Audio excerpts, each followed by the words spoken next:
Well, what a win that is for India. Did you expect it? Certainly after Shikhar Dhawan's wicket went, after Surya Kumar Yadav's wicket went, did you expect Deepak Char and Bhuvneshwar Kumar to put on an eighth wicket partnership of 84 at a run of ball to not just take India home in the second ODI, but also seal the series for them? Heartbreak for Sri Lanka and for Wanindu Hasaranga, who thought that he would have put what was a pretty abysmal streak for Sri Lanka against India in Sri Lanka to an end. But it is India's night. Aakash Chopra and Muralidaran will look back at that game on ESPN Cricket for Match Day with me. Let's go to Aakash first up. New heroes and quite a win there, Aakash. And unlikely heroes. Of course, see Deepak Chahar, if he ended up picking a lot of wickets, we would all say par for the course. We all know that he can bat a little, but can he bat so well? Can he soak up that much of pressure? But Deepak, since I know him personally, I've spent fair amount of time with him. His story is all about belief. His story is all about never say die, never give up, never give in. So he would jokingly would tell a lot of times that bhaiya, I'm batting really well, I'm middling the ball well, I can bat well, and you'll just laugh it off that okay, all bowlers think that they can bat, but Deepak, yes, you can bat, but can you bat this well? Well, this is a revelation of sorts, because as much as it is about his skill with the bat, and that's why he was batting ahead of Bhuvneshwar Kumar. So Rahul Dravid, Shikhar Dhawan, they knew that Deepak Char's batting skills are better than Bhuvneshwar, but the maturity with which he went about his business, it was exemplary. Once again, India's actually in this game, you can say came back from the dead to win this game and the series. Murli, we're seeing a lot of animation on Mickey Arthur, almost blowing the lid at the end. Tell me what you're feeling right now. This game was just about Sri Lanka. Surely it was Sri Lanka's when the recognized batsmen were all dismissed. I told before, because Sri Lanka didn't know the winning ways. They have forgotten the winning ways for last so many years.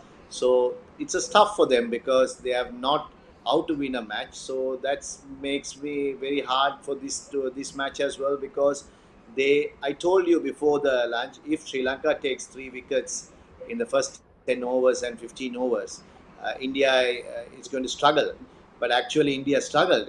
So by the big effort from Chal and Bhuvanesh made them win. And also, they did some mistakes because they should have bowled Arsalanga, because rather than keeping him, they should have bowled him and tried to take a wicket. So if you'd have taken 1 wicket out of Bhuvaneshwar and Chal, definitely then 2 other tailenders are coming. It is tough to chase about more than 8-9 runs in a over. It's very difficult. So it did some mistakes, but still it's an inexperienced side. And I think definitely the coach should say, rather than acting like so many things and showing himself disappointed and everything, rather than just calm down and send some messages, tell the best bowler to bowl and try to take the wicket, rather than try to keep them for till end and try to defend it. It never works like that. So you have to take the wickets, because 7 wickets gone, 1 wicket, match should have sealed. So that's what happened, because they didn't know the winning ways, so they forgotten. So it's a hard time for Sri Lanka cricket to come to winning ways. Akash Murli makes the point. A team that perhaps doesn't know how to win against a team that doesn't really lose as much. At least this Indian side, the sort of players that they have, there's no fear of defeat. It seems so simple. Get your best bowler, get one more wicket. You've got tailenders. So much messaging and animation happening in the dressing room. What more could Sri Lanka have done to seal this game? I think what Murli has said, that like it's hitting the nail on its head. That when you are on song, you just finish it off. You just kill the game there and then. You do not wait for it to then simmer and then try and close it a lot later, because you control the controllable. Sometimes when the game goes into the deep end, you really can't control. You're trying to execute certain plans, but they're not coming off well, and that's when you get your bowler who's got 3 wickets. He's not as effective anymore, because he's bowling to 2 set batsmen, and conditions have changed radically since then. So yes, they could have, of course, they should have rather gone ahead and finished Hasranga there and then. But also from the faster bowlers, a few tricks were missing. I didn't see any Yorkers. Of course, you don't want to bowl Yorkers to tail enders to begin with, but when they're batting that well, you do try that option for sure. A lot of short pitch deliveries and a lot of slow ones. In the end, it actually became like 6 out of 6 balls are going to be slower ones. If you're Hmm. continuing to bowl just slower ones, then you're just showing your hand. Slower one cannot be your stock ball. It could be your surprise ball, but that's not what we saw from Dushmanta Chamira or Rajita towards the end. Hmm. Let's spend a little more time on Deepak Chahar. Akash, you said you know him well, but even as much as he may believe in his own ability to bat, if you just look at his career, it's not like he's been in this situation before. He's got a highest first class score of 57. He's got a highest list A score of 63, averages just over 11 with bat and T20. Now, what we've seen of Deepak Chahar tells us he's a better batsman than that. But he's never done this. He's never come in an international game, in a pressure situation, in a chase and batted deep, been the more experienced batsman or the more set batsman at the crease. So what does this tell you about him? See, once again, it just tells me more about the man than about his skills. Hmm. Because we see a lot of lower order batsmen scoring runs when in a lost cause. Because there is no pressure. You go, you play your hands, and you get some runs. But the moment you come close to victory and you actually score runs in a winning cause, oh, that makes a huge difference. And that also tells you that you're able to hold your nerves right till the end with a lot of belief in your own abilities.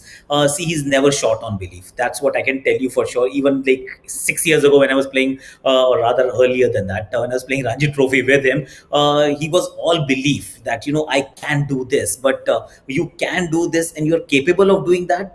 They're two separate things. But now a lot of hard work, of course, has been put into his batting. He's got his own little ground. He's prepared his own pitch. He practices that ground actually is for him to practice, just bat and bowl and bat and ball. And eventually all that number of hours that he spent with the bat in hand is bearing fruits, and phenomenal knock once again. He's put his name forward, Raunak, because all you can do is when you get an opportunity, you put your name there and let others take those tough calls. If you want to now continue with him, he's giving you options, he's giving you reasons to just stick with him for a little longer. He was 2 of 18 at one stage, Murli, and he was blocking full tosses of over pitch balls. And then Sandakan gives him one tossed up outside off, hits it for four, and suddenly Deepak Chahar feels better. That seemed to happen a lot. Just when there was some pressure, there was always a boundary ball coming or a loose ball coming. What would you like to see Sri Lanka as a bowling side correct? Yeah, actually, Sandakan was not good enough Hmm. to bowl at the time because he was when the pressure is on other side, he's leaking the runs. So the pressure goes all the way. So normally somebody can bowl steady rather than giving runs. Then it's the runs are coming to be hard, and the batsman will get stuck, and they'll think I need to score, and they will do a rash shot. So that's what you put pressure to the batsman. But if you are leaking one side, it is very difficult to control after that. So that's one. And when it comes to Chawal, because Akash was saying it's about he's a tail ender and he can bat and everything. But I think because it's a belief, he thought Hmm. that he can finish this match in his mind. So that belief has given him the play, that today's play, definitely. And from other end, Bhuvaneshwar Kumar was well experienced. He was calming down when he wants to go after the bowling, and he said, just hold on for a while. So that's what the partnership was, because this Indian team saw the Sri Lankan team's weakness, and any situation they believe themselves we can beat this team. So that's the belief has made them to win this match, because skills you needed, but thing is still Sri Lankans played well, but the belief has made them this win, I think. Hmm. All right, fair enough. Before we move ahead to the next ODI, maybe a word for Surya Kumar Yadav's first ODI 50. Akash, he looks the part. Didn't take his team all the way through, but he doesn't look out of his depth in international cricket, even in ODI cricket. Absolutely, and batting at a different number, Ronak, because 2 years ago, the same Surya Kumar Yadav was very comfortable at the top of the order. Got all those runs for Mumbai Indians at the top of the order, of course. He improved, he just upgraded his batting software, started scoring runs even after the power play overs were done. But this is a very different number to bat at, where there are, of course, five fielders inside the circle, but then the ball is getting old, and then you need to find ways to now create opportunities. And the fact is, he not just looks apart, he looks like a cut above a few others, and doesn't look like he's playing his second game at this level, or he's just cutting teeth into international cricket. He looks ready. He looks ready to not just score runs, but win games for India. Of course, got foxed by a good one, and couldn't really finish game off. But whether wickets were falling at the other end, even in the previous game or in this game, it didn't really like make a difference to his style of play, and that's very refreshing to see. And let me put my neck on the block right away. I think the way he's batting, you will be surprised, or rather, I'll be very surprised if he doesn't make it to the World T20 squad. Hmm. Okay. Well, I think you're not alone on that. There'd be enough people that would be batting for Surya Kumar Yadav to make it. God knows how big that squad will be, or how it'll be, or how large it'll be allowed to be. But he's making a very strong case. Is Surya Kumar Yadav. India have wrapped up this ODI series. Looking ahead to the third one-day international in a couple of days' time at Colombo on ESPN Cricket for Matchday. Let's get Murli and Akash's thoughts on perhaps what either team can take from this game. It is a dead rubber effectively, but remember, points are still being carried as the ODI Super League continues to roll on. So let's look at team changes first up. India won the series, Akash. Is there a case for someone else to get a game? I thought Deepak Chahar might get a rest, but he doesn't want to leave the field now after that second ODI, you think. Case for Bhuvneshwar Kumar to get a bit of a break, perhaps? Any changes that you see? No, I don't see any changes, Ronak.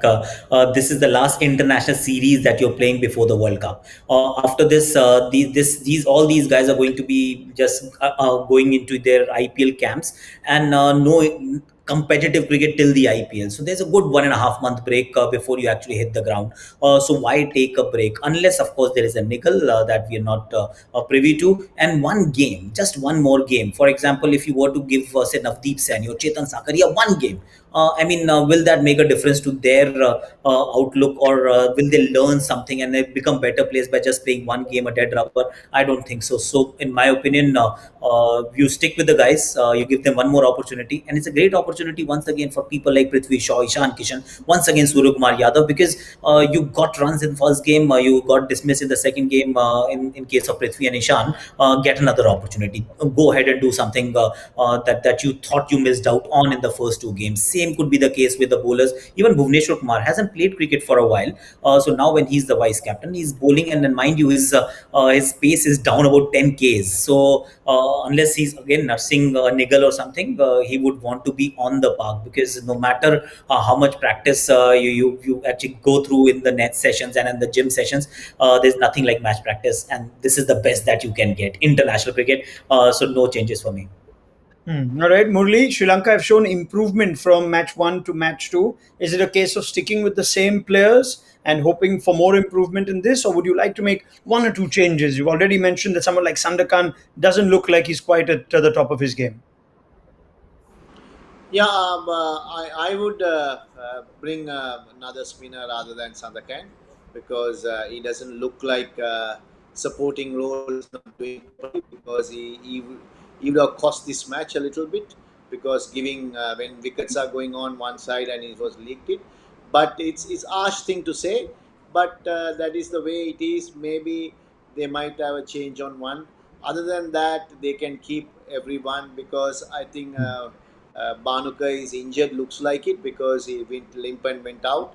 So maybe a batsman might come in. So it can happen, but for them it's a very, maybe it's a close match. They can be happy, whatever said and done.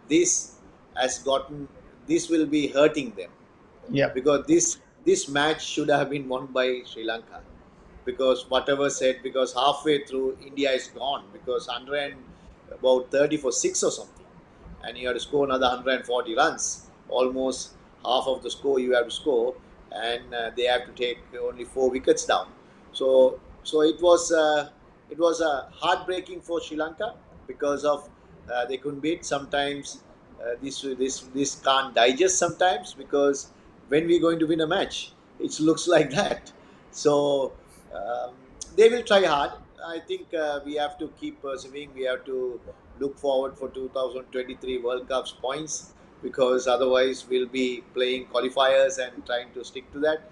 So it is hard time for Sri Lanka cricket, but still players has to do well and come back, because nobody can help coaches or officials, or nobody can help them.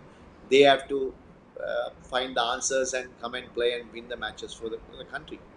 All right, let's see if the third ODI is what offers them that chance. Couple of tactical points as we look ahead to that third game. Prithvi Shaw, it looks like they're on the money in terms of changing it up to Prithvi Shaw. Akash, spinner comes on and immediately has success in both games against Prithvi Shaw. What would you like Prithvi to do differently now? Let's say Shanaka brings on Hasaranga or brings on a spinner early on after a couple of overs. How do you see that going?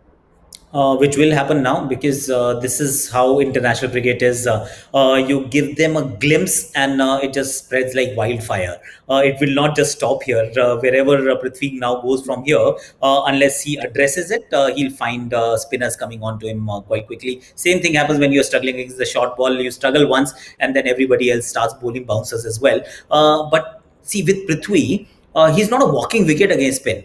He may have been dismissed a couple of times against spin. Yes, playing bad shots, loose shots on both occasions. But he is an Indian player, has grown up on these surfaces, plays spin decently well. Just want to will have to give himself a bit more time, because very soon these young boys are going to realize, because like of course we have got the advantage of age, gray hair and all, that 30s, 40s, 50s they look good on the day. But if you've got your eyes set for a longer stint at the top, especially for a team like India, where there is no paucity for talent. In fact, there is a long queue. You've got to make every innings count. So these two innings, first innings he'll say, okay, I got to start. Second innings he's thrown it away now twice in two matches. Just get your act together and show a bit more respect to spin, and then score a big one if you get an opportunity. Is there a case, Murli, from what we've seen in the first two games, for either team to introduce spin earlier? Even today, India brought on Chahal a couple of overs earlier than they did in the first game. Hasaranga came on in the third over. Is there a case for spinners to play a bigger role in the first 10 overs for you? Yeah, definitely, because these conditions help spin more than fast bowlers. So if you have three, four spinners in your side, why not do you sometimes open with it, or sometimes you bowl second over or third over to distract the change of pace is more important when like Priti or somebody going after the bowling. You can't bowl one pace, because they will be happy to take that pace and hit it. So the spin have a good chance. But when you compare to Priti, where he played, people should not be asked, because that is his game. So if he's going to change that game, he might be not Priti Shah. He'll be some other batsman. So I think he continues like that, and in his way, he will score like every 5 matches or 2 or 3 matches, he will give a winning start for India. So I think that's the way he knows. That's the way he has to play. My idea is that. All right, fair enough. Now, Akash already made this comment on the in mid-inning show of the second game. But would you like Chamika Karunaratne to bat higher, Murli, cash in on his form, bat perhaps 6, if not higher than that, or keep him where he is at 8? Not really, because I think team is set, and they are looking good, and they are not very bad side, because they're looking good. But I think only to find the winning ways. So they've forgotten the winning ways. So that what something you have to win one match, and then how to win they will realize. Then they can win more matches. So that's what they have to try the next match, and keep going the same way. And if need add only one change or two changes must be happening, because one change will be spinner, definitely Sandakan. He doesn't look like set in Yeah. that team, and you can have a better spinner coming in instead of his place. And also looks like Banuka is injured, so if it's a Banuka is injured, get another batsman. So those two changes might be happening, maybe, I think. And bat first and put pressure Yeah. on India. Okay. Akash, any tactical swaps you suggest for Sri Lanka? They've come close and closer. Whoever gets a start, just make it count. It's as simple as that, because 275, it looked like it might just be enough, but then the bowlers couldn't really finish the game off. So once again, you look at your batting department and say, were we capable of scoring more? Were there more runs on the pitch, and we just left it there? If the answer is yes, and I think it is a yes in both the games, first and second, you got to make better use of, or rather just seize the advantage of winning the toss, and get a total that puts this young Indian batting once again under pressure. We have seen that there is Shikhar at the top, then there is Hardik, who's not scored runs. There is a lot of inexperience in between. Yes, Deepak finished this game off, but if you can score a bit more, the result might still be like going a different way. Of course, India wins the series, but you play for pride, you play still to win the game every time you go out on the park. All right. That's a wrap. Thank you very much to Aakash Chopra and Muralidaran. Get their thoughts ahead of the third ODI. Join us then at 2:30 p.m. Indian Standard Time. Heartbreak then for Sri Lanka at the end of this second ODI, but it was Deepak Chahar's night at the Premadasa in Colombo. Good on him, and India take the series 2-0. Join us before the third ODI. Bye-bye.